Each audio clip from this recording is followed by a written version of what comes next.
Dia sendiri nggak bisa, tapi dia berusaha untuk merayu orang supaya seolah-olah saya nih loh orang baik. Kita tuh melakukan kebaikan, orang lain melihat.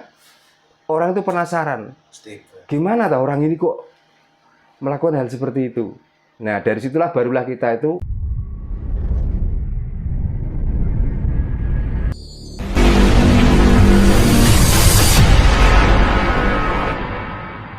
ini ya alangkah baiknya kalau kita tuh melakukan atau mengerjakan hal yang terbaik. Dengan mengerjakan hal-hal terbaik itu artinya kita mengukir nama kita sendiri untuk menjelang Mogo Botongo. Nah, caranya gimana? Ya kita harus bisa ngoto bogomo. Jadi coroko harus dibalik. Apa ngoto bogomo? Ngoto bogomo artinya ngotongake bogo lan sanggomo. Bogo artinya makan, sanggomo adalah melampiaskan hawa nafsu untuk melakukan senggama.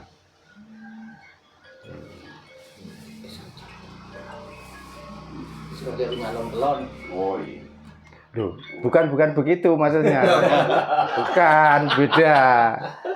Senggama kok. Senggama itu bukan berarti kita nggak boleh. Tapi kita harus tahu batas-batas kita. Artinya gimana? Kita jangan meremehkan kodrat wanita. Kita harus menjunjung tinggi. Kita mau nikah lagi, mau poligami dan lain sebagainya. Kalau kita bertanggung jawab tentang kesejahteraan wanita itu, nggak apa-apa, nggak ada masalah. Tapi hanya kalau untuk coba-coba, karena itu sudah menjadi dogma agama yang pada umumnya sunnah Nabi, sunnah Rasul. Nah ini yang bahaya. Akhirnya banyak anak yang mencari bapak, banyak wanita yang terlantar karena dogma-dogma seperti itu. Maka Jawa itu mengajari begitu. Ngoto bogomo artinya kita itu mengerjakan sesuatu sudah diukur dengan kemampuannya. Jangan hanya sekedar mengikuti hawa nafsu. Ini kayak iso telu itu cukup ngono ta Pak maksudnya. Betul.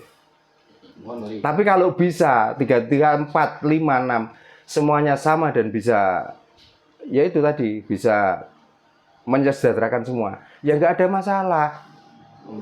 Tapi bukan karena kita mengikuti perilaku seseorang masa lalu, bukan. Terus nanti katanya, wah saya mengikuti sunnah Rasul. Sunnah itu apa toh? Sunnah itu nek gak salah nek dilakoni oleh pahala ngono Pak. Nek ditinggalkan tidak berdosa. Ada dosa. Itu juga pemahaman yang salah.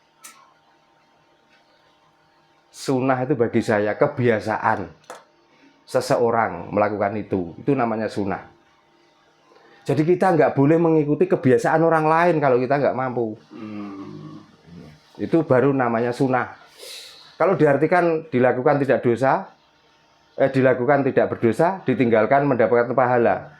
Makanya ternyata sekarang banyak orang yang nekat melakukan sunnah itu tanpa memakai rasa. Kalau ketika tujuannya, kuno masih itu, aku sejahtera. Nah, itulah baru bisa melakukan ngoto bogomo. Nyoyo jodopo, karena sebenarnya manusia itu mempunyai tujuan atau nyejo itu artinya menuju. Nyoyo jodopo itu pepadang itu bagaimana tuh hidup ini supaya kita tuh merasakan hidup itu dengan kebahagiaan, dengan kemerdekaan diri kita sendiri, bukan untuk orang lain. Orang lain itu baru nanti efek dari jenengan melakukan kebaikan itu. Jadi muliakanlah jasadmu dan muliakanlah rohmu sebelum kamu memuliakan orang lain, sebelum kamu mensejahterakan orang lain. Artinya gimana? Kita tidak boleh mengajari orang melakukan kebaikan dikala jenengan sendiri tidak bisa melakukan. Kita nggak boleh mensiar-siarkan, apalagi menceritakan, tapi jenengan tidak mengikuti cerita atau apa yang jenengan omongkan itu, jenengan lakukan sendiri. Itu namanya nyejo. Abot, Mbak. Ya bukan abot. Nah orang-orang yang bercerita itu sebenarnya ngomong kemelinti. Iya, Pak. Tapi tak ngikut lagi. Nah, itu gampang. Dia sendiri nggak bisa, tapi dia berusaha untuk merayu orang supaya seolah-olah saya nih loh orang baik. Gitu loh. Makanya diri kita sendirilah melakukan terdahulu, baru orang lain itu diajak kalau mau. Sebenarnya nggak usah mengajak kok. Kita tuh melakukan kebaikan, orang lain melihat. Orang itu penasaran. Gimana tahu orang ini kok melakukan hal seperti itu. Nah, dari situlah barulah kita itu menyampaikan atau mengajak. Mengajak tidak harus di podium gembor-gembor. Ini bukan mengajak, mengejek sebenarnya. Mengejek, Pak. Mengejek malahan. Karena dia sendiri tidak bisa melakukan. Tapi kenapa orang lain harus melakukan seperti itu, harus dipaksa? Lawasotodo. Lawasotodo itu artinya pintu. Pintu keinginan. Karena lawasotodo ada pelawangan sedio. Apa pelawangan sedio? Karena kita itu sudah percaya bahwa sebenarnya neraka dan surga itu wujud adanya. Apakah kita itu mau menuju ke neraka, apakah kita mau menuju ke surga? Itu tinggal kita pribadi. Jadi nggak ada orang lain bisa menuntun atau bisa menyeret memasukkan surga. Bohong. Jangan percaya. Apalagi kata-kata syafaat. Gombale mukiyo. Belum tentu dirinya sendiri belum bisa menyafaati dirinya kok. Malah mau menyafaati orang sedunia.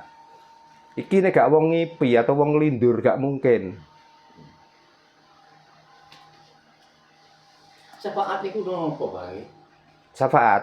Syafaat itu penolong. Gitu. Jadi kita akan dapat pertolongan.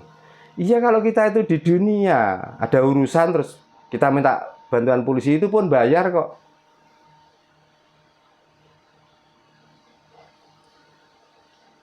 Itu urusan dunia. Urusan akhirat itu sudah beda kok. Di dalam agama akhirat itu nafsi-nafsi, tergantung pada diri sendiri.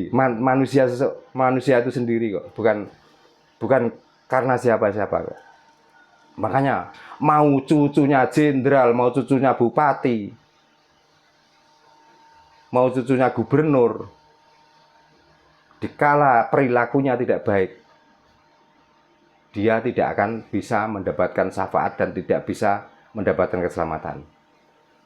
Apalagi hanya yang diandalkan tuh umak-umik atau baca-bacaan, terus orang dapat pertolongan. Kalau bahasa Jawa, gombale mukiyo. Tahu gombale mukiyo ya? Jadi seperti pakaian yang sudah kotor, rusak, yang tidak terpakai. Ternyata kok ada doktrin ngoten, Pak. Dalam? Kok enten doktrin syafaat bisu. Jenengan kerjane napa ten Surabaya? Nganggur, Pak. Terutama sedayane. Parkir. Tukang parkir nggih. Nggih, kemudian tukang parkir saiki. Tukang parkir pun walaupun jenengan itu tidak menempatkan sepeda pada tempat yang teduh karena saking lamanya, karena supaya ditambahi kadang-kadang jenengan nggih. Niki wau tak pinggirno lho Mas, tak ademno. Gitu. Itu namanya doktrin. Jadi untuk membuat orang lain percaya, padahal jenengan tidak berbuat apa-apa. Tujuannya untuk imbalan. Tujuannya untuk ya imbalan itu tadi. Orang jualan, napa enten gombal kula niki amoh lho, yang berjualan pakaian. Walaupun ada jahitan yang rusak. Ini bagus, ini buatan luar negeri. Padahal nggih kulaane ten Pasar Kembang. Kecap nomor tunggal. Nah, kan semua kecap juga nomor 1, nggak ada kecap yang nomor 2. Iklan gak gelem nomor loro. Mesti nomor 1 ada. Ya iklan. Nah, Koroconoho, sebenarnya manusia itu sudah mempunyai rencana, dan rencana itu adalah rencana Tuhan. Jadi manusia itu sebenarnya apa? Sebenarnya manusia itu mengerjakan pekerjaan Tuhan. Tuhan tidak bisa bekerja sendiri. Walaupun ada kata-kata innama amruhu idza arada syai'an ayyaqula lahu kun fayakun. Tuhan masih butuh manusia. Buktinya apa? Menyampaikan wahyu pun melalui malaikat. untuk mensiarkan ke manusia, minta bantuan Muhammad katanya.